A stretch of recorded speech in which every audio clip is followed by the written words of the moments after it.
لوگوں کے مالی حالات حد سے زیادہ خراب، مہنگائی اور بے روزگاری کی وجہ سے لوگ خودکشی کرنے پر مجبور ہو رہے ہیں۔ ملک میں بڑھتی ہوئی مہنگائی نے عوام کو پریشان کر دیا ہے۔ تبدیلی سرکار نے غریب عوام کو مزید پریشانی میں ڈال دیا ہے۔ کھانے پینے کی ہر اشیاء، بجلی، پانی، گیس اور دوائیاں روز بروز مہنگی ہو رہی ہیں۔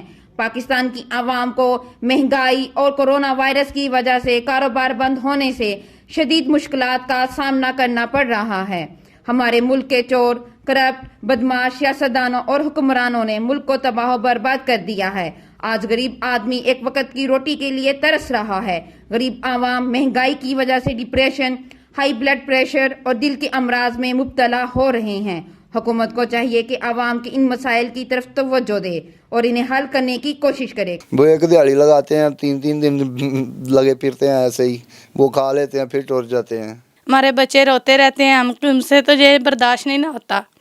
ہم دیکھتے ہیں کب آئے گا کچھ اور ہم کھائیں گے اور ہمارے بچے کھائیں گے۔ اب ہم کیا کریں، ہمیں کیا فائدہ اس بادشاہ کا؟ چینی مہنگی ہے، آٹا مہنگا ہے، گھی مہنگا ہے، ہم کچھ بھی نہیں لا سکتے۔ 300-400 روپے کا کیا بنتا ہے؟ عمران خان کے خلاف کہنا چاہتی ہوں کہ اس نے تو دنیا کا جینا محال کر دیا ہے، اس نے تو زندگی خراب کر دی ہے۔ کچھ نہ کچھ اگر یہ بیٹھا تھا غریبوں کے بارے میں تو سوچتا، غریب نے ایک آٹا روٹی کھانی ہے، وہی اس نے اتنی مہنگی کر دی ہے تو کوئی کیا کھائے گا؟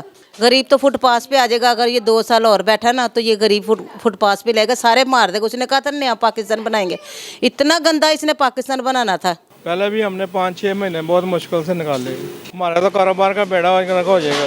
کوئی بھی چیز سستی نہیں ہے، کوئی چیز سستی ہو تو چیز سستی ہوگی تو غریب کا کچھ بنے گا، اگر چیز سستی نہ ہوئی تو غریب تو ایسے ہی رولتا پھرے گا، ایسے کرے گا۔ کیمرہ مین شاہد اقبال کے ساتھ کرن بشیر، لاہور 24 نیوز لاہور۔